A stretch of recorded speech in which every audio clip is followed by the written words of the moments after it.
Hello and welcome to the Library of Alexandra, the podcast and interview series where we're going to be talking to some characters from my worlds. And today's interview, the very first interview in fact, is with Stag, the main protagonist in the Downfall Enemies to Lovers Sci-Fi Romance novella from the Hearts with Teeth series. Stag has been very hard to get a hold of, so I was lucky to get a few minutes with him today. I should note that this might contain some spoilers for the book, but mostly I think it will just be a little bit confusing for people who don't know Stag's and Tez's story. So if you haven't read it yet, you can feel free to enjoy this interview anyway, but 2 of the first audiobook chapters are up on YouTube, and I'll post the link in the show notes. So with that, let's jump straight into it. Stag, so good to finally get some time with you for this interview. You've been a busy guy. You could say that. Always something going on, always a mess to clean up around here. But for you, I can spare a moment. Let's make it count. All right, so give us an update. What are you up to these days? I'm neck deep in the usual, getting this ship in flying shape. Tez and I still trying to breathe life into this hunk of metal. Every day's patching up another leak or recalibrating nav systems. And how are you and Tez holding up through it all? It must be stressful. Tez and I? We're solid. Stress is part of the deal, but we handle it. She's tough, I'm tough. We've got each other's backs. Keeps us going. Have you run into any trouble with Hydra Company lately? I imagine they're not too happy with their just promoted guard pilot defecting like that. Yeah, they're a thorn in our side. Not thrilled about Tez, that's for sure. They're sniffing around, but we're ready for them. We're not backing down. Not backing down in what sense? Do you think they'll manage to find you in the Olympus? I'm saying we're prepared to fight. They won't find us easily. And if they do, they won't like what they get. You sound very confident. It's more than confidence. It's knowing what you're fighting for and the lines you're willing to cross to get it. We're not just surviving. We're building a future. And when it comes to protecting that, there's no room for doubt. Confidence is just part of the job. What are you fighting for, Stag?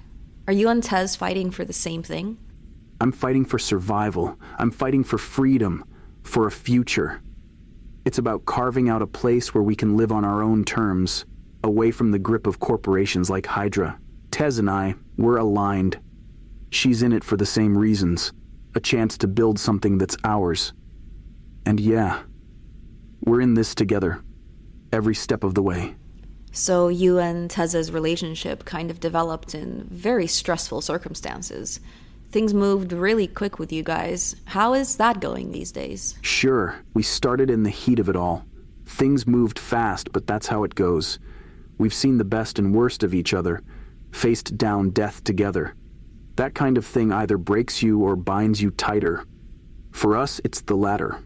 We've got something real. Something that goes beyond just surviving. It's not easy, but it's worth it. Yeah, that makes sense. And how are you guys de-stressing through all this? Do you get any time to yourselves at all? Not much, but we make it count. Stealing moments here and there away from the chaos. It's the little things. A shared look, a quick joke. Just being together.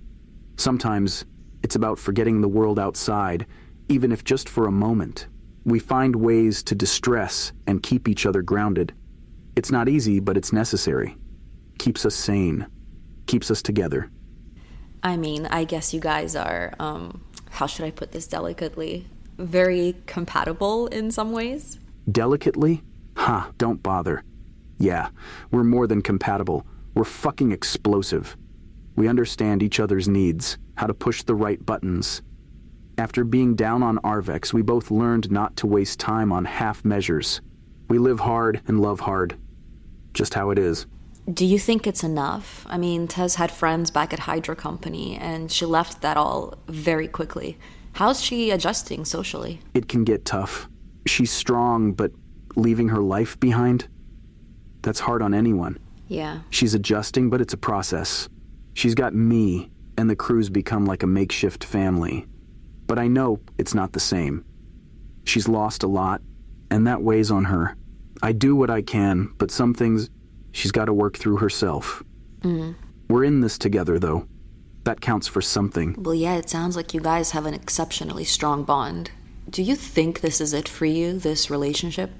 Yeah, this is it. You don't go through what we've been through without forming something deep.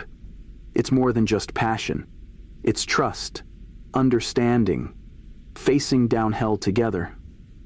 We've got something that doesn't come around often. I'm not one for looking too far ahead, but with Tez, I can see a future. And that says a lot. That's honestly amazing. I'm so happy for you both. Thanks. Life throws a lot at you, especially in our line of work. Finding someone who gets you, who stands with you through it all, it's rare. We're just taking it one day at a time, making the most of what we have. That's all anyone can do, right? Yeah, for sure. So be honest now. When did you feel that spark with Tez? I mean, you guys started out knowing nothing about each other, trying to kill each other even. So when did you first feel that inkling of something else? It wasn't just a moment, more like tinder that caught fire. Sure, we started on opposite sides, but there was always this tension. Not just the kind you get from trying to outmaneuver someone in a fight. This was deeper. The real turning point was during one of those intense, close-quarter situations.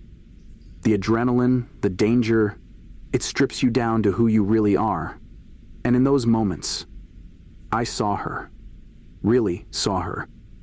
Not just a pilot or an enemy, but someone fierce, passionate, unyielding, someone like me. And that tension, did you try to deny it at first before the crash landing? Hell yeah, I tried. I was trying to fucking kill her, remember? It's dangerous. Distracting. I told myself it was just the heat of the moment, the thrill of the chase, but who was I kidding? So this might be a difficult question, but did you consider just killing Tez when you found her down on Arvex, instead of taking her back to your ship? It crossed my mind. In our line of work, you consider every option. But when I found her, something held me back. I told myself it was having a bargaining chip. But despite everything, there was respect. Maybe even a grudging admiration. She was a worthy opponent, not just some target. So, yeah, I considered it, but in the end, I couldn't do it. And looking back now, I'm damn glad I made that choice. It changed everything. So what's next for you, Tez, and the Olympus? We've got a mission. To repair this ship, make her space-worthy, and find new Earth. It's a tough flight, but we're making progress every day. For Tez and me, it's about sticking together, keeping this ship and our crew safe. We're going to face whatever comes our way, be it Hydra Company or the unknowns of deep space. Well, thank you so much for sitting down with me today, Stag. I'm really excited to see what you guys do next. You're welcome. It was good to talk, get some things off my chest. Keep an eye on us. We're not done making waves yet. And stay sharp out there.